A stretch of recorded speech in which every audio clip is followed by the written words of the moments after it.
Tara.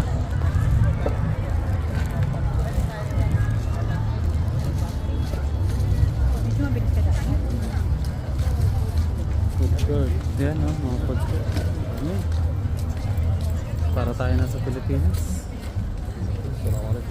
Isa.